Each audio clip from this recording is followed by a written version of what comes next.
kwarto. Okay. Okay.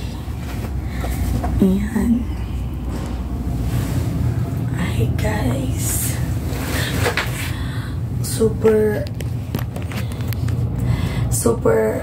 happy. Merry Christmas. Merry lang yapon tong Christmas bisag medyo lonely ta kay biyahe ba ya? Pero okay lang gyapon kay ina naman gid nang mag-decision ta mag-abroad, no? Bisag unsa pa na date ang ihatag sa employer. Go lang gyapon ka balag Christmas. 'Di ba? So actually ang ako ang flight mga mamshi is December 27 pa. But dili ko gusto mag-eroplano kay naamang gugoy mga dalapod kay na ako amiga pud sa Hong Kong na nagpasabay pud siya sa ako og kanang dala. So dalo na ko pa sa Hong Kong. And aside ana dili ko ganahan mag-eroplano kay gawa sa before 4 hours dapat na nakadadto, and then layo pud ang among Cagayan de Oro to Lagindingan na airport, and it takes time gid kaayo, no, na dili para sa pier sa danilang sa barko mag-pier lang pwede ra gani mabaklay. So mas duol mi, so mas pabor ko. So mo to na nagbarko ko kay mas makales po ko sa actually gamay naman pud og kuan o diferensya, no, pero kung imo manggong kwintahon sa commute nimo matakan gyapon ka pag-abot sa Manila Caloocan pa mo ko magstay sa akong pagumangkon. So from Taguig to Caloocan diferensya gid magastuhan gyapon ka pliti sa mo ta ko magtaxi ka. So inana lang nakakuan lang ko na hello. So this is my room. Wala pang ana. So mao lang, no. Atong una is nagilak ko kay kanang murag dili pa kayo na murag dili ready akong anak, okay na mi. Pero ang katong ako ang gamay na actually kuan siya na himo na siya apo siya sa ako ang Paris, ako ikaduha na Paris kay nagbulag man niya tong papa sa akong anak, diba? Kay pag Taiwan ako naburusan naman niyang kabit, so katukasal mi ato. Pero kani ako ang ikaduha na partner karon na 11 years na pud mi LDR nga naa siya karon sa Saudi. Ay mahal.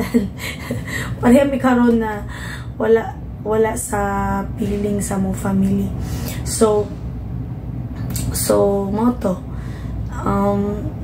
katong gamay na ako ang kuan is ako naman tong amuan naman to, ako naman nag-alaga ato. So kibalin mo na to among anak-anak. So mo to kuan gyapon mapamahal gyapon sa imuha bisag dili nimo tinuod bitaw nga anak, mapamahal gyapon sa imo as in nagilak ko kay inato magud nga edad ang ako ang anak ng gibiyaan ako bitaw. Inato siya og edad nga ang akong anak 4 years old baya nga magibiyaan ako. Tas kato si Saiden to si Bugoy mag 4 baya siya karong April. So morning balik akong feelings ba nga inani magito akong feelings sa una nga baby pa si Shane, baby pa akong anak na kuan. Tas ako lang siya gipatulog, tas gibiyaan ako siya pagmata niya wala na. Wala na ako, nagbiyahe na ako paingon ako Manila. So ato na time going po ato Taiwan ato nga time. So mo to nga na feel gid na ako ba nga mura pag balik ko sa uno. Pero wala lang, okay lang gihapon. Sa una lang sakit maghila ka ana, pero pag nanagi ka sa point kay ginhalan nimo i-face imuhang imong kalungkutan ba kinahanglan nimo i-face, and then kinahanglan nimo ikuan na unsa ka pait na mag-apply ka, and then mag-wait ka sa visa, labi na kung mag-wait pa kasi ng employer, no? And then after employer, maglakaw ko sa mga medical and all, and mag-process ka sa imong papel, and tawag-tawagon ka sa agency, mag-report ka sa agency, and then kay mga lukat-lukat to ng mga requirements, and then after medical, no, you're waiting for the visa 2 to 3 months or 2 months, di ba? 2 months, inana. And then mag-give up lang kasi di ka dapat mag-give up, dapat i-fight na lang din nato. Okay ra ni, kaya ra ni, kaya nag-decision man tanga mo abroad. Ako bisag 10 years na ko no, for the past years na nag-abroad ko. And then atong since pandemic until karon mag 5 years na ko na nagstay for good sa Pinas. Napagyapon ang Pinoy kung mulakaw ka. Kay biyaan na pud ba nimo. But okay lang kay college na akong anak, kinahanglan ko magkuhan kay si Habibi sa Saudi. Dili gid ingon nga masustain tanan kay napud ba siya kanang mga anak sa kuan, di ba, sa unang niya nga kuan. Tas ako si Shane, ako na siya anak sa una na ako na bana. So kana si Habibi ikaduha, parehas mi nami ikaduha kay ang ako ang bana nga napakaslan ako, nagbinuang man to. But okay lang, friends naman po me. Gatawag-tawag me, friends po me. Kaya because of our daughter, no, na dako na baya akong anak, 19 na baya, so makasabot na siya. So, yan na, mag-video call sa iyang papa, na musabat ko, okay lang, ang lagay na po ko. Tas, basta we have our own family and we have our own life na, to kuan na i-focus. So, wala na may bitterness sa amo ang kasing-kasing kay we moved on naman. And karon kinahanglan mi maningkamot para sa mga tagsa-tagsa ng mga anak. And my Habibi is very supportive po, no?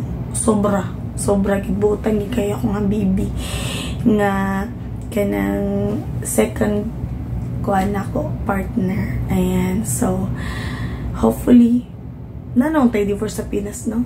Para mag-divorce namin sa akong kuan kay since wala naman gid pud mi.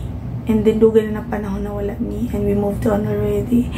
So dapat naon tayo ko divorce para makapagpakasal na ta kung kuan.